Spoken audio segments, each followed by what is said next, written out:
ഈശോ മിശിഹായിക്ക് സ്തുതിയായിരിക്കട്ടെ. ഈശോ മിശിഹായിൽ സ്നേഹിക്കപ്പെടുന്ന മാതാപിതാക്കളെ, സഹോദരങ്ങളെ, ദൈവത്തിൻ്റെ അനന്തമായ സ്നേഹവും കൃപയും സൗഖ്യവും നമ്മുടെ മേൽ വന്ന് നിറയട്ടെ എന്ന് പ്രാർത്ഥിക്കുന്നു. സങ്കീർത്തകൻ 111 112 എല്ലാം പറയുന്നത്, ദൈവമേ, ഞാൻ അങ്ങയെ സ്തുതിക്കുന്നു. നീതിമാന്മാരുടെ ഇടയിലും സഭയിലും ഞാൻ അങ്ങേക്ക് നന്ദി പറയും. നീതിമാന്മാരുടെ സംഘത്തിലും സഭയിലും ഞാൻ അങ്ങേക്ക് നന്ദി പറയും. ഈ പ്രഭാതത്തിൽ ദൈവത്തിൻ്റെ ജീവൻ നമ്മളിൽ നിലനിൽക്കുന്നതുകൊണ്ട് ദൈവത്തിന് ഹൃദയപൂർവ്വമായ നന്ദി പറഞ്ഞുകൊണ്ട് നമുക്ക് ശുശ്രൂഷയിലേക്ക് പ്രവേശിക്കാം. ലൂക്കായുടെ സുവിശേഷം 19-ാം അധ്യായം 1-ാം തിരുവചനം മുതൽ വായിച്ചു തുടങ്ങുമ്പോൾ, സക്കയോസ് എന്ന് പറയുന്ന ധനികനും ചുങ്കക്കാരിൽ പ്രധാനനുമായ ഒരു വ്യക്തിയെ നമ്മൾ കാണുന്നുണ്ട്. ഇങ്ങനെയാണ് തുടങ്ങുക. അവൻ ജെറീക്കയിൽ പ്രവേശിച്ചു. ഈശോ ജെറീക്കയിൽ പ്രവേശിച്ചു. അതിലൂടെ അവന് നടന്നു പോകേണ്ടിയിരുന്നു. സക്കയോസ് എന്ന് പറയുന്ന മനുഷ്യൻ, സക്കവേസ് എന്ന് പറയുന്ന ആ മനുഷ്യൻ, അവന് ഈശോയെ കാണുവാൻ ഒരാഗ്രഹമുണ്ടായി. സക്കയോസിൻ്റെ 2 കാര്യങ്ങൾ അവിടെ എടുത്തു പറയുന്നുണ്ട്. അവൻ ചുങ്കക്കാരിൽ പ്രധാനനായിരുന്നു, അവൻ ധനികനായിരുന്നു. അവൻ്റെ ഉള്ളിൽ യേശുവിനെ കാണുവാനുള്ള ഒരാഗ്രഹം ഉദിച്ചു. അവന് പൊക്കം കുറവായിരുന്നതിനാൽ അവൻ ജനക്കൂട്ടത്തിൻ്റെ മുമ്പിൽ നിന്നാൽ യേശുവിനെ കാണാൻ സാധിക്കാത്തതുകൊണ്ട് അവൻ മുമ്പേ ഓടി വഴിയരികെയുള്ള സിക്കമോർ മരത്തിൽ അവൻ കയറിയിരുന്നു. അവൻ ആദ്യമേ ഒരു ആഗ്രഹം ജനിക്കാൻ, എനിക്ക് യേശുവിനെ കാണണം. ഈ ആഗ്രഹമാണ് നമ്മളെ നന്മയിലേക്കും തിന്മയിലേക്കും നയിക്കുന്നത്. ഇവൻ ആഗ്രഹിച്ചത് യേശുവിനെ കാണുവാനാണ്. അത് നന്മയുടെ അവസ്ഥയാണ്. വിശുദ്ധ ജോൺ മരിയ വിയാനിയോട് ചോദിക്കാറുണ്ട്, പിതാവേ, വിശുദ്ധനാകാൻ എന്ത് ചെയ്യണം?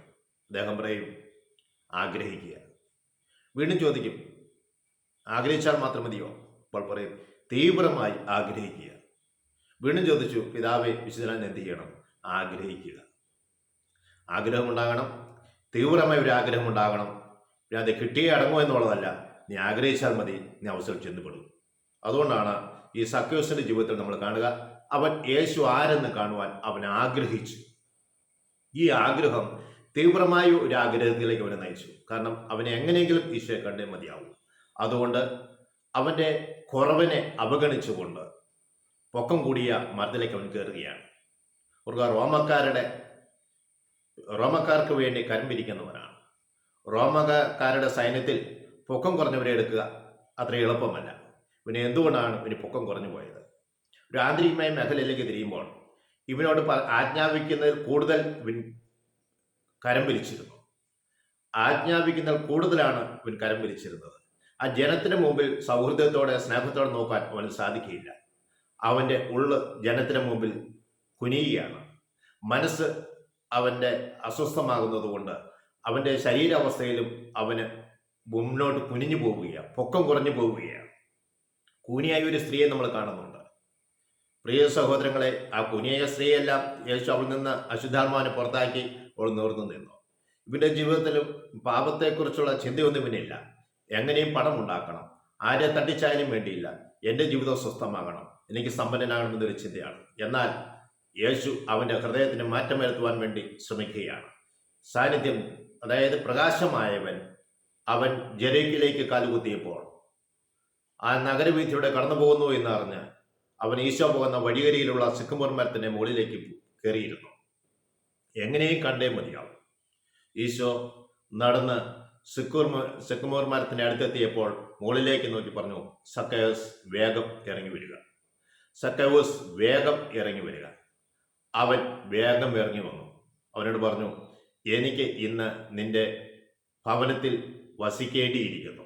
ഓർക്കുക, ഒരിക്കൽ പോലും കാണാത്ത ഒരു വ്യക്തിയെ ഈശോ അവനെ വിളിച്ചിട്ട് ഉടനെ പറയുകയാണ്, എനിക്ക് ഇന്ന് നിന്റെ വീട്ടിൽ താമസിക്കേണ്ടിയിരിക്കുന്നു. അവന് വളരെയേറെ സന്തോഷമായി. കാരണം ഒരു വ്യക്തി പോലും അവനെ സ്നേഹത്തോടു കൂടി പറയുകയോ അവൻ്റെ വീട്ടിലേക്ക് കടന്നു വരുവാൻ ആഗ്രഹിക്കുകയോ ചെയ്യുന്നില്ല. കാരണം അവൻ സമൂഹത്തിൽ എപ്പോഴും വെറുക്കപ്പെട്ട ഒരു വ്യക്തിയായിരുന്നു. അമിതമായി അവൻ കരം പിരിക്കുന്നത് കൊണ്ട് ജനങ്ങൾക്ക് അവനോട് സ്നേഹമില്ലായിരുന്നു, വെറുപ്പായിരുന്നു. അധികാരിയായതുകൊണ്ട് ജനങ്ങൾ ഒന്നും പറയുന്നില്ല എന്ന് മാത്രമേ ഉള്ളൂ. പ്രിയ സഹോദരങ്ങളെ, ഇതാ യേശു അവൻ്റെ ഭവനത്തിലേക്ക് കടന്നു വരികയാണ്. നമ്മളൊന്ന് ചിന്തിക്കേണ്ട ഒരു ഈ കാലഘട്ടത്തിൽ നമ്മുടെ രൂപതകളിൽ നിന്നും എല്ലാം ഭവനം സന്ദർശിക്കാൻ വേണ്ടി ആൾക്കാർ എത്തുമ്പോൾ അവർക്ക് ഒരു നേരത്തെ ഭക്ഷണം കൊടുക്കുവാൻ താല്പര്യമുള്ളവർ കൊടുക്കുക എന്ന് പറയുമ്പോൾ നമ്മളെല്ലാം ഒഴുകിഴിവ് എങ്ങനെയാണ് എടുക്കാൻ പറ്റുമെന്നാണ് ചിന്തിക്കുക. മറ്റു പല കാര്യങ്ങൾക്കും നമ്മൾക്ക് പൈസ മുടക്കാനുണ്ട്. മറ്റു പലരെയും വിളിച്ച് നമ്മൾ സൗഹാർദ്ദത്തിൻ്റെ പേരിൽ നമ്മൾ അവർക്ക് ഭക്ഷണം കൊടുക്കാറുണ്ട്. എന്നാൽ നമ്മുടെ സഭയുടെ മേൽദർശൻ്റെ ഉത്തരവ് പ്രകാരം നമ്മുടെ ഭവനങ്ങളിലേക്ക് 2-3 വ്യക്തികൾ വന്ന് നമ്മുടെ പ്രശ്നങ്ങൾ കേട്ട് നമുക്ക് വേണ്ടി പ്രാർത്ഥിക്കാൻ വേണ്ടി വരുന്ന വ്യക്തികൾക്ക് ഒരു നേരത്തെ ഭക്ഷണം കൊടുക്കുക എന്ന് പറയുമ്പോൾ അസഹ്യമായി അതിനെ വെറുവെറുക്കുന്നത്, സമ്പത്തില്ല അല്ലെങ്കിൽ എനിക്കെൻ്റെ ക്ലേശമാണ് എന്നൊക്കെ പറയുമ്പോൾ ഓർക്കണം, ദൈവം നിന്റെ വീട്ടിലേക്ക് കടന്നു വരുവാൻ ഒരു തടസ്സമായി നിൽക്കുകയാണ്. ഇതെല്ലാം നിനക്ക് ദൈവം തന്നതാണ്. സമയവും സാഹചര്യവും കഴിവുകളും പണവുമെല്ലാം നിന്റെ സ്വന്തമല്ല. എല്ലാം ദൈവം നിനക്ക് സൗജന്യമായി തന്നതാണ്. ഇതാ സഖ്യവസിനോട് പറഞ്ഞപ്പോൾ സഖ്യവസ് വളരെ സ്നേഹത്തോടുകൂടെ സ്വീകരിച്ചുകൊണ്ട് ഈശോയെ അവൻ്റെ ഭവനത്തിലേക്ക് കൊണ്ടുപോവുകയാണ്. അപ്പോൾ കൂടിയുന്ന ജനം പറഞ്ഞു, ഇവൻ പാപികളുടെ വീട്ടിൽ ആതിഥ്യം സ്വീകരിക്കുന്നല്ലോ. അതേ പാപിയായിട്ടാണ് ജനം സഖ്യവസിനെ കണക്ക് കൂട്ടിയിരിക്കുന്നത്. കാരണം പ്രമാണങ്ങൾ ലംഘിച്ചാണ് അവൻ ജീവിക്കുന്നത്. അമിതമായി അവൻ പണം മേടിക്കുന്നുണ്ട്. പ്രിയ സഹോദരങ്ങളെ, വെളിച്ചമായവൻ സഖ്യോസിന്റെ ഭവനത്തിലേക്ക് എത്തിയപ്പോൾ ഇരുളടഞ്ഞിരുന്ന സഖ്യോസിന്റെ ഭവനവും സഖ്യോസിന്റെ ഹൃദയവും പ്രകാശിക്കുവാൻ തുടങ്ങി. ഈശോ അവനോട് നീ പാപിയാണോ എന്ന് ചോദിച്ചില്ല. നീ അമിതമായ ചുങ്കം പിരിക്കുന്നോ എന്നോ ചോദിച്ചില്ല. നിന്റെ പ്രവൃത്തികളെക്കുറിച്ചൊന്നും ഈശോ ചോദിച്ചില്ല. എന്നാൽ പ്രകാശം ഒരു ഇരുട്ടുള്ള മുറിയിലേക്ക് പ്രകാശം കടന്നു വരുമ്പോൾ ആ ഇരുട്ടുള്ള മുറിയിലെ പൊടിപടലങ്ങളും മാലിന്യങ്ങളും വ്യക്തമായി കാണാൻ സാധിക്കുന്നത് പോലെ പ്രകാശമായ മിശിഹ ഈ സഖ്യയൂസിന്റെ ഭവനത്തിലേക്ക്, അവൻ്റെ ഹൃദയത്തിലേക്ക് കടന്നു വന്നപ്പോൾ അവൻ്റെ ഹൃദയം തന്നെ മാലിന്യങ്ങൾ അവൻ വ്യക്തമായി കണ്ടു. അവൻ പറഞ്ഞു, ഞാൻ എൻ്റെ സമ്പത്തിൻ്റെ പകുതി ദരിദ്രർക്ക് ദാനം ചെയ്യാം.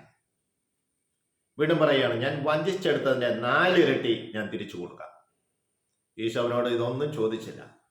അതാണ് ഞാൻ പറയുന്നത്, യേശുവിൻ്റെ സാന്നിധ്യം നമ്മളെ നിർമ്മലരാക്കും.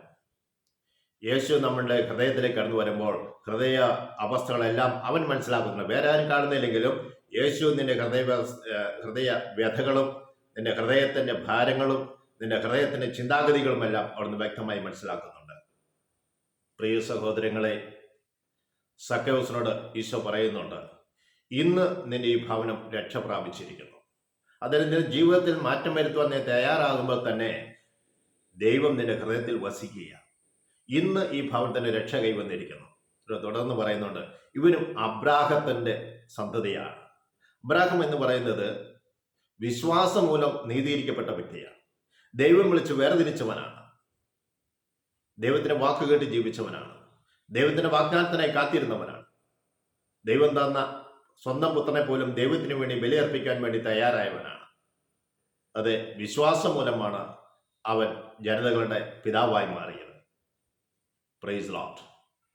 അപ്പോൾ പറയാണ്, ഇവനും അബ്രാഹത്തിന്റെ സന്തതിയാണ് എന്ന് പറഞ്ഞാൽ ഇവനും വിശ്വാസിയാണ്. വിശ്വാസം നീതീകരിക്കപ്പെടാൻ പോവുകയാണ്. എന്നിട്ട് പറഞ്ഞു, നഷ്ടപ്പെട്ടതിനെ രക്ഷിക്കുവാൻ വേണ്ടിയാണ് മനുഷ്യപുത്രൻ വന്നിരിക്കുന്നത്. അതെ, ദൈവത്തിൽ നിന്ന് അകന്ന് പാപത്തിലായിരിക്കുന്നവരെ രക്ഷയിലേക്ക് നയിക്കാൻ വേണ്ടിയാണ് ഈശോ കടന്നു വന്നിരിക്കുന്നത്. എന്നെ ശ്രമിക്കുന്ന സഹോദരങ്ങളെ, ദൈവസന്നിധിയിലേക്ക് നമ്മുടെ ചിന്തകളെ ഒന്ന് ഉണർത്താം, നമ്മുടെ ചിന്തകളെ ഒന്ന് ഉയർത്താം. നമ്മുടെ പൂർവികരെയും നമ്മുടെ മാതാപിതാക്കളെയും സഹോദരങ്ങളെയും ദൈവം ദാനമായി നൽകിയ ജീവിത പങ്കാളി മക്കൾ നിനക്ക് നൽകിയിരിക്കുന്ന സകലതിനെയും ദൈവരങ്ങളിലേക്ക് ഉയർത്താം. ദൈവമേ, നീ ഞങ്ങളെ അനുഗ്രഹിക്കണമെന്ന് പ്രാർത്ഥിക്കാം. സങ്കീർത്തനം 112 അതാണ് പറയുന്നത്. അവിടുന്ന് നിന്നെയും നിന്റെ സന്തതികളെയും അവിടുന്ന് സമർത്ഥമായി അനുഗ്രഹിക്കും. ദൈവത്തിന്റെ പ്രമാണങ്ങൾ അനുസരിക്കുമ്പോൾ നിന്റെ ജീവിതത്തിലേക്ക് ദൈവം സമർത്ഥമായ അനുഗ്രഹങ്ങൾ കൊണ്ട് നിറയ്ക്കും. എൻ്റെ ഈശോയെ, ഞങ്ങളുടെ മേൽ നിന്റെ ആത്മാവിനെ അയച്ച് ഞങ്ങളുടെ ഹൃദയങ്ങളെ വിശുദ്ധീകരിച്ച് വിശുദ്ധമായി ജീവിക്കാൻ തക്കവിധം ഞങ്ങളെ അനുഗ്രഹിക്കണമേ. ഞങ്ങളുടെ കുടുംബങ്ങൾ അനുഗ്രഹിക്കപ്പെടുവാൻ നാഥ ഇടവരുത്തണമേ. ഞങ്ങളെ ആശ്രയമാതാവ് ഞങ്ങൾക്ക് വേണ്ടി ഞങ്ങളുടെ കുടുംബങ്ങൾക്ക് വേണ്ടി മധ്യസ്ഥിക്കണം. പിതാവിനും പുത്രനും ശുദ്ധാത്മാവിനും സ്തുതി. ഈശോ മിശിഹായ്ക്ക് സ്തുതിയായിരിക്കട്ടെ.